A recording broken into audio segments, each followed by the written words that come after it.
Então, boa noite. Vamos começar a nossa aula com a pós-síncrona.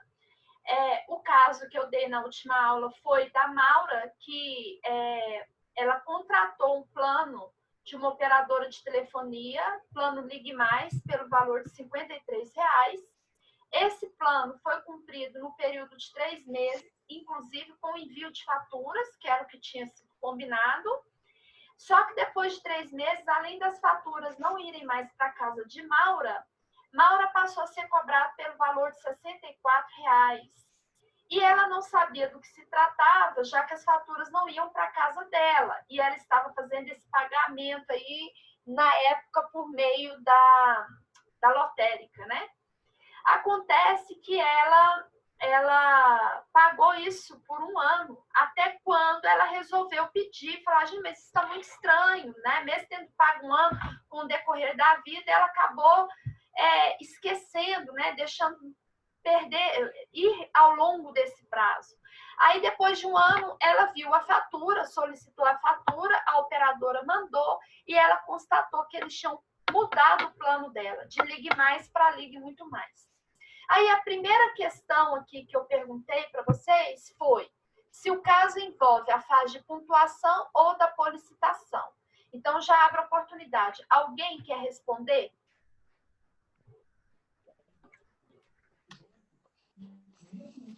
Professora. É a Letícia Rafaela? Não, é? Não, é a Mila. Deixa eu... Não sei se estou certa. Peraí, mas eu acho que... seu nome. Peraí, é a Mila, né? Isso. Só tem não sei se eu estou certa. Só tem você com esse nome? Na turma? Só. Tá, então pode falar, muito difícil achar alguém. Então, não sei se eu estou certa, mas eu acho que envolve a fase de policitação, porque a fase de pontuação envolve muito no início, quando nem foi fechado ainda o contrato. Não é isso ou não? Estou errada? Isso mesmo, você está correta. A fase de pontuação é a fase de negociação.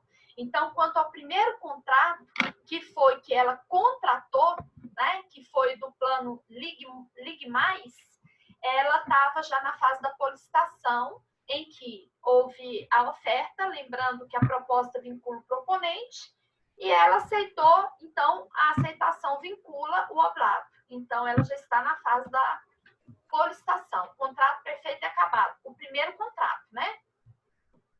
Bom, então o seu já está anotado aqui, tá, Mila? Segunda questão. Maura teria direito a impedir a inexistência, nulidade ou rescisão do negócio jurídico? Explica as causas de impedir e seus efeitos sobre o caso. Eu comecei a comentar essa situação aqui, eu joguei na aula. Alguém quer respondê-la? Professor. Eu? Quem? Letícia Rafaela? Evelyn. Evelyn. Deixa eu anotar aqui. Isso.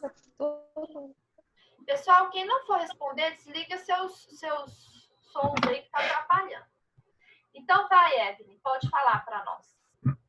Eu acho que no primeiro caso foi rescisão, porque ela, pelo contrato que ela pelo plano que ela contratou, que foi o Ligue Mais, ainda cumpriu o seu acordo, né? Que foi pagar as parcelas normais. Aí já no segundo caso, eu acho que foi inexistente, porque ela não manifestou a vontade dela de contratar o outro plano, que é o Ligue Muito Mais. E como não houve manifestação, então é um negócio que ele fica inexistente. Exatamente.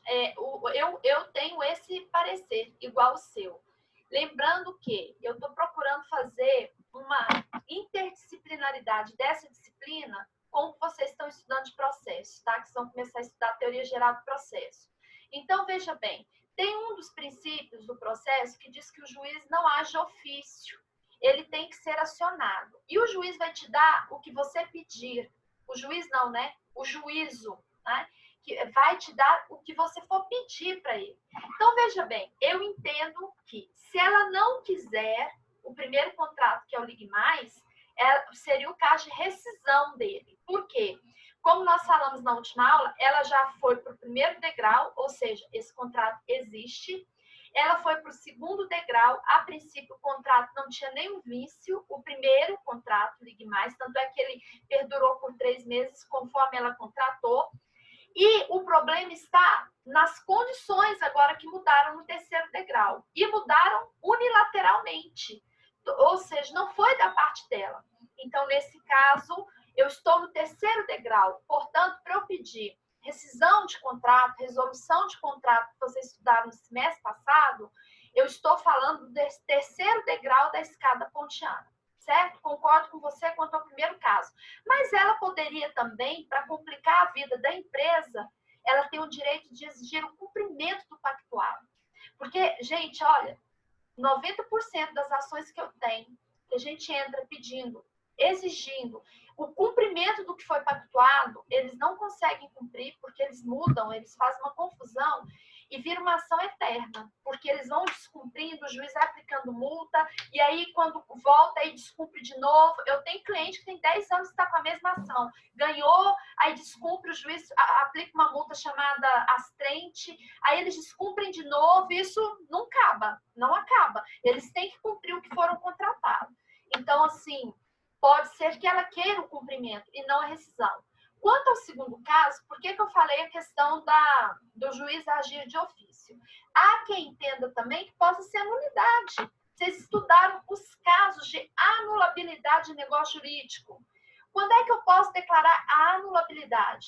Ou por questões de capacidade, que está no artigo 3º e 4º, ou por questões de vício de consentimento ou vício social, que vocês estudaram sendo erro, dolo, simulação, fraude contra credores, estado de perigo, lesão, coação, certo? Então, dá uma revisada nisso. Então, por exemplo, ela pode alegar aqui que ela foi enganada, né, que ela fez um plano. Se ela pedisse para o juiz vai dar isso para ela.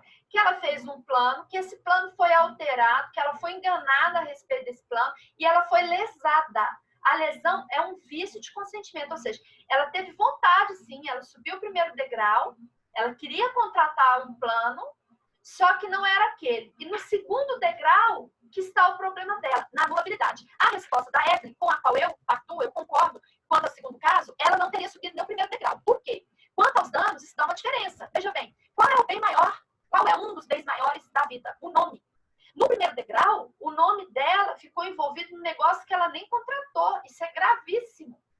Quando você pede para o juiz uma anulabilidade, por exemplo, alegando lesão, dolo, que você foi enganado, você está falando para o juiz o quê? Qual é a hermenêutica que o juiz vai aplicar? Bom, ela está dizendo para mim que ela subiu o primeiro degrau, que ela quis negociar, mas que ela foi enganada. E ela foi lesada em razão desse engano. Então, não tem problema com o nome dela. O problema aí está no negócio em si. Entendeu a diferença? Então, o valor disso, quando se fala de indenização, é muito mais grave no caso da inexistência do que no caso da anulabilidade. Mas o segundo caso, eu poderia pedir qualquer um dos dois, tá? Mas corretíssimo, Evelyn. Terceira questão. Maura teria direito... Não, letra C. O caso envolve prescrição ou decadência? Quem quer responder? Yasmin. Oi? Yasmin, pode falar? Peraí que eu não tô... Yasmin agora apareceu. Peraí, Yasmin Cunha, né?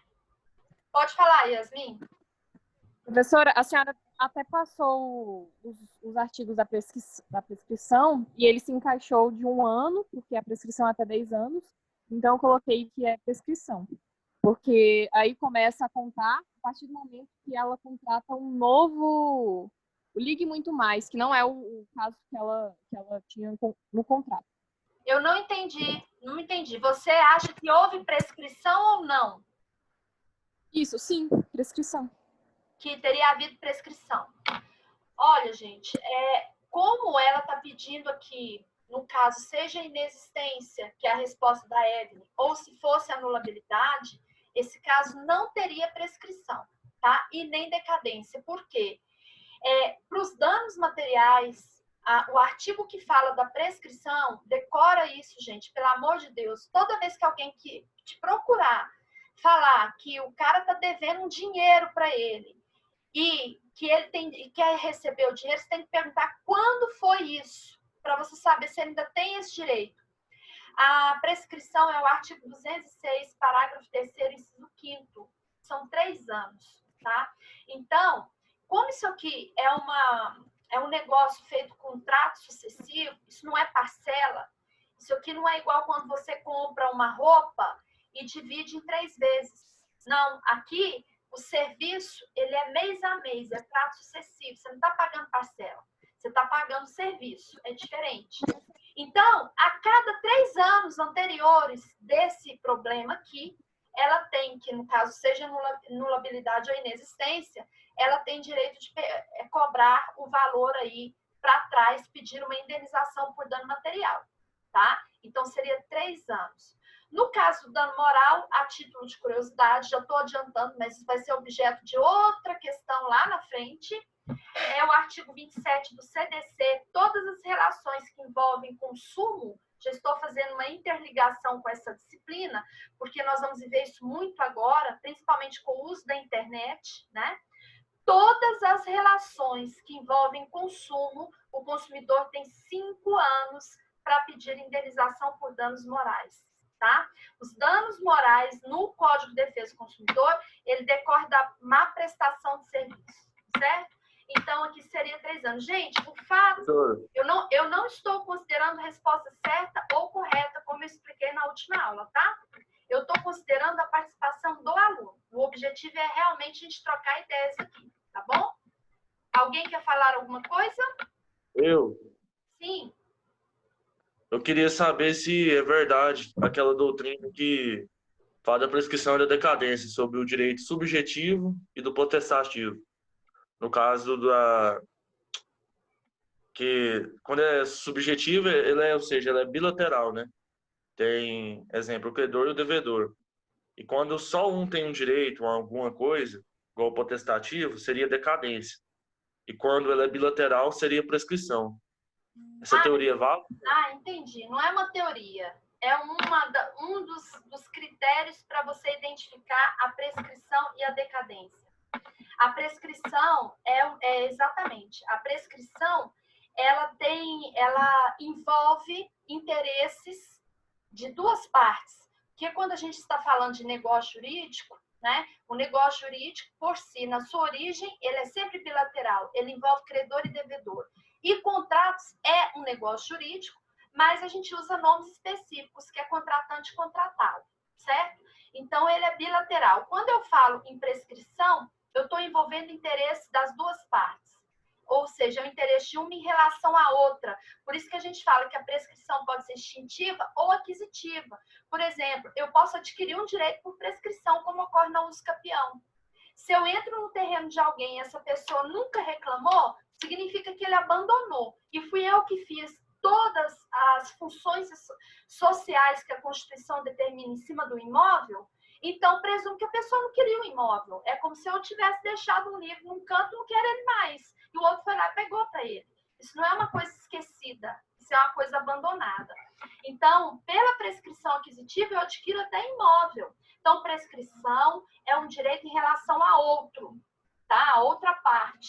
A decadência é um direito meu, só meu, não envolve a outra parte. Realmente é um interesse potestativo. Outro critério que você tem para identificar um em outro, que é básico, prático, né? Vamos dizer assim. O Código Civil tem apenas 2 artigos que tratam da prescrição de uma maneira geral, que é o 205 e 206.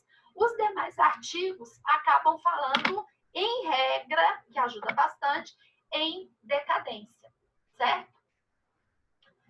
Bom, a outra questão. Como se dá... Professora. Oi, ai, que susto! Eu queria saber por que o inciso 6 também não serve? É o inciso 6. É o artigo 206.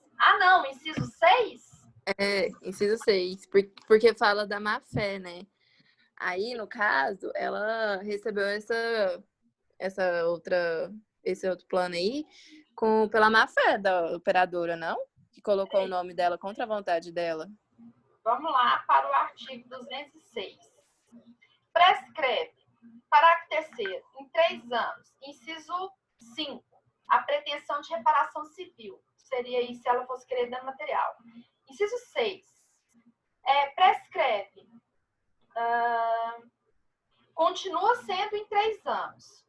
A pretensão de restituição dos lucros ou dividendos recebidos de má-fé correndo o prazo da data em que foi deliberada a distribuição.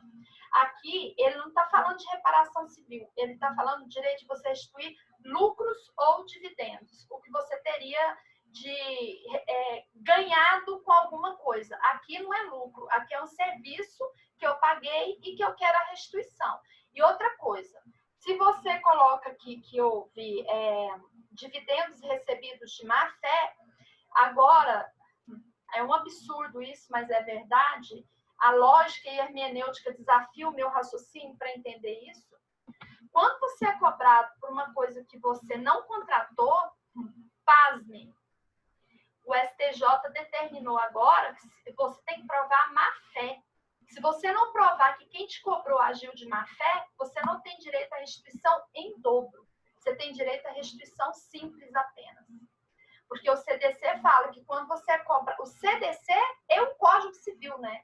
Inclusive, a matéria nossa esse semestre, no final do semestre, responsabilidade civil, o artigo 940 do Código Civil, que é uma lei geral, o CDC é uma norma constitucional, ele até diz que quando você é cobrado por algo que você pagou e é cobrado de novo, você tem direito à repetição do indébito, a receber 2 vezes que você foi cobrado. E o CDC reforça isso de uma maneira mais simples no artigo 42.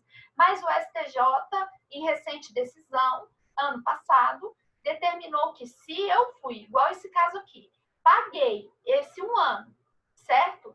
E não provar má fé da Ligue Muito Mais, eu só tenho direito de receber esse valor simples, só corrigido monetariamente. Eu acho isso um absurdo. Como que eu vou provar a má fé deles?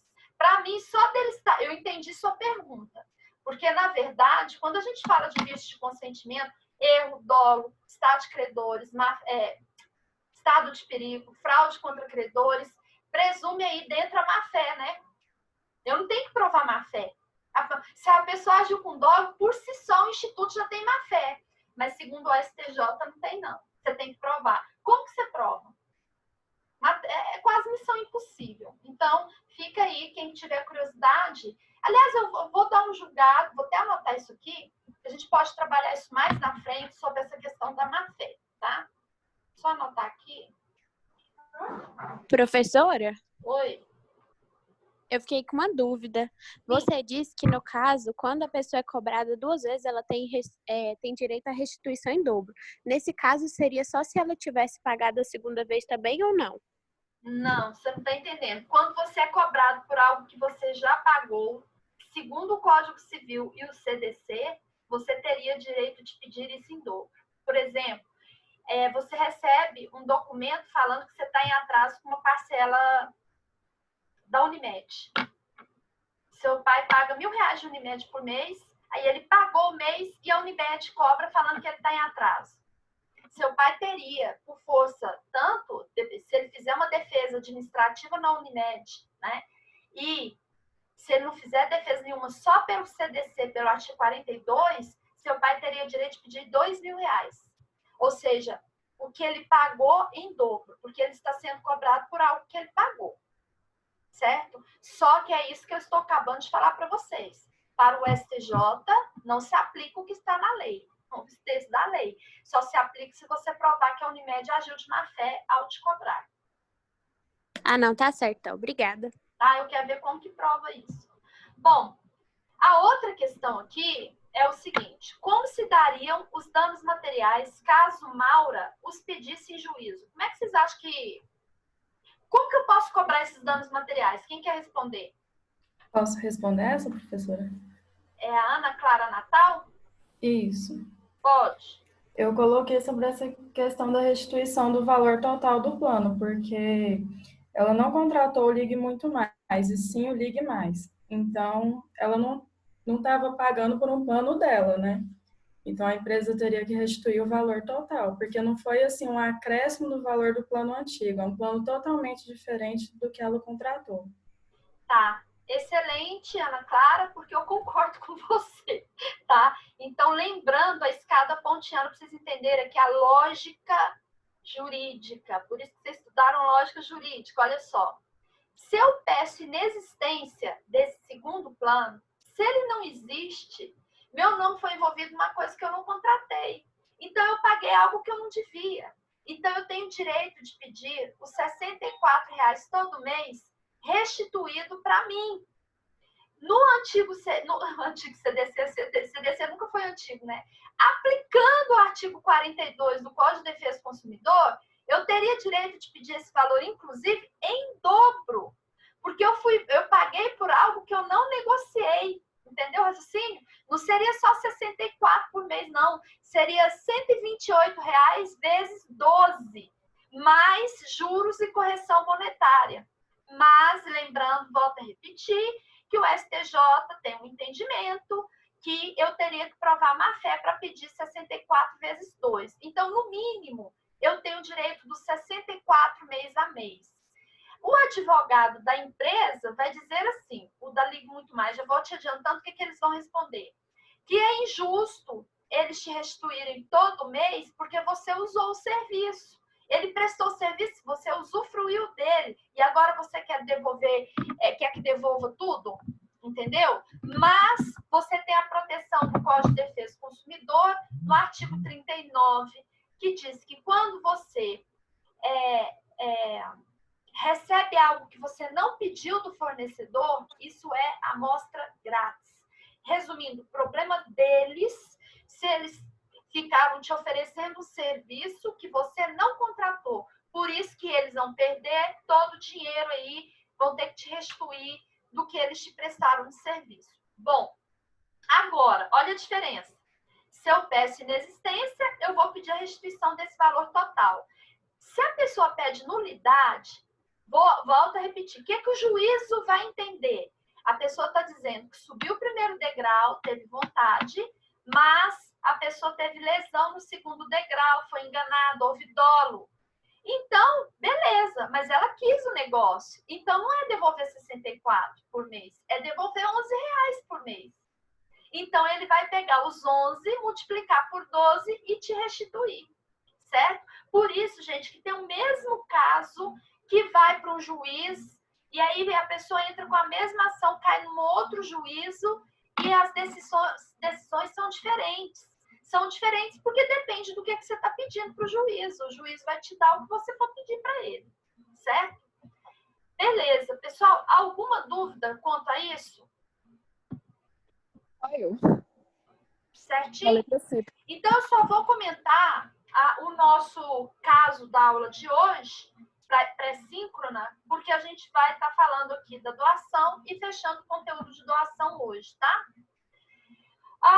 Resumidamente, a história do Paulo, que tem 2 filhos maiores e capazes, empresário bem-sucedido, mas depois dele ficar muito doente, ele resolveu viver uma vida espiritual.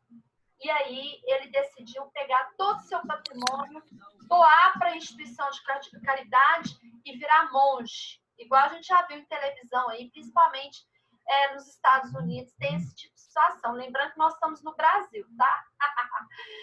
Bom, aí a minha pergunta básica é se Paulo teria razão, tá? Então, esse aí fica a questão para despertar em vocês, enquanto eu for falando, claro que eu não vou dar resposta, enquanto eu for falando a matéria da síncrona, para vocês tentarem responder isso aí. Bom, uma pergunta da Yasmin. Professora, não envolve prescrição e nem decadência? Não, não envolve, tá? Decadência é mais grave, a pessoa perde o direito, tá? E prescrição também não, porque não deu 3 anos. Seja no artigo 205, 5, que eu disse, ou 6, que a colega questionou, em um e outro caso, prazo 3 anos, tá bom?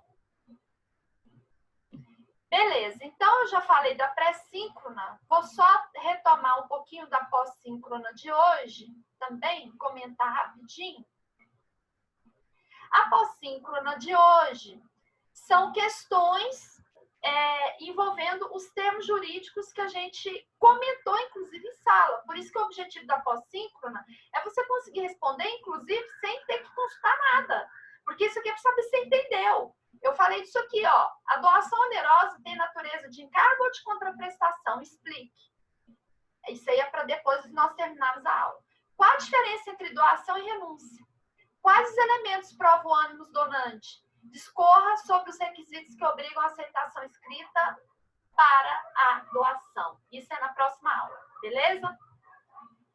Bom, deu meu prazinho aqui, mais uns 10 minutinhos para a gente fechar essa aula. Eu volto no segundo horário também, mas dá tempo de eu entrar aqui no nosso infográfico. Eu vou pegar o infográfico aqui e se vocês tiverem problema com o áudio, vocês me avisam, tá, gente? Porque às vezes isso aqui, o meu computador às vezes está dando problema.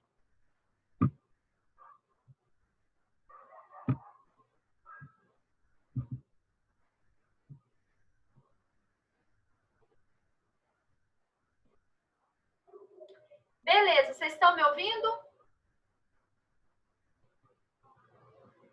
Oi? Sim, sim. Sim. Ótimo. Então, peraí só um pouquinho.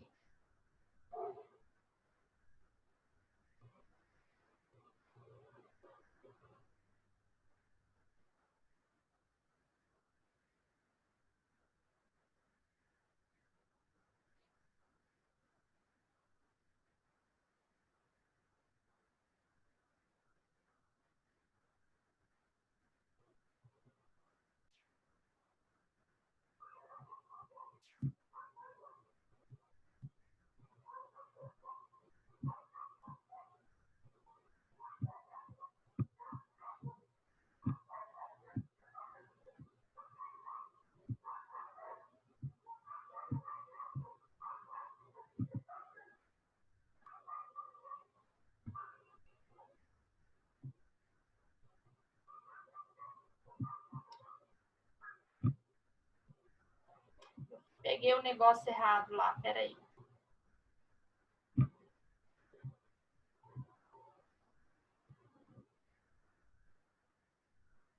Uai, não sei onde que ele foi parar.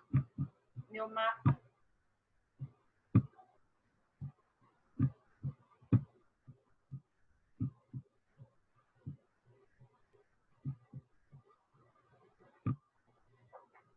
Achei.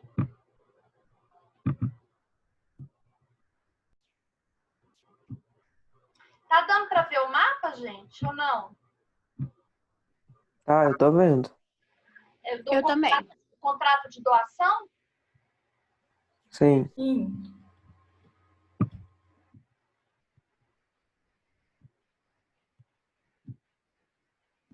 Então tá, peraí. Ai, que preguiça. O trem toda hora cai.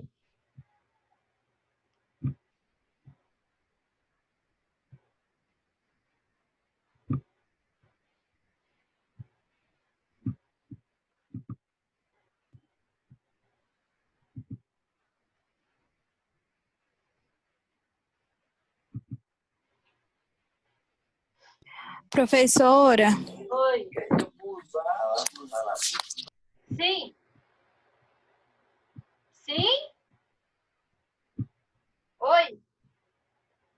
Tá me ouvindo, não? Não. Oi, gente.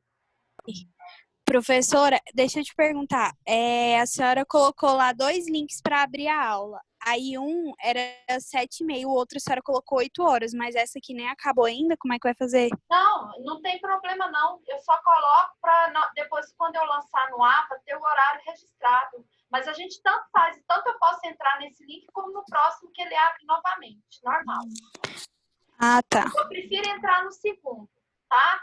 Então, na hora que cair aqui, a gente vai voltar no segundo. Assim que eu entrar, eu mando para a representante, mas não vai ter intervalo, não, tá bom? Tá bom, obrigada. Vou conseguir agora, em nome de Jesus. Deu certo? É porque não está aparecendo na tela para mim. Deu certo. Deu certo? Deu. Então tá, então vamos lá. Vai na fé. Qualquer coisa, vocês me avisam. Pessoal, então, aqui é uma revisão, né? Vamos só revisar o que é que a gente falou. Contrato de doação, o conceito dele está no 538. Importante do conceito, ele envolve 2 partes, né? Na sua origem, ele é um contrato bilateral que envolve o doador, que é quem doa, o donatário, que é quem recebe. E aí a gente já vem aqui, ó, as partes. Doador, necessariamente, ele tem que ser capaz. O donatário, ele pode ser capaz, incapaz ou nascituro, que está lá no artigo 542 do Código Civil, que fala do nascituro. Nos dois casos, isso aqui, cuidado com isso aqui, com a escada pontiana.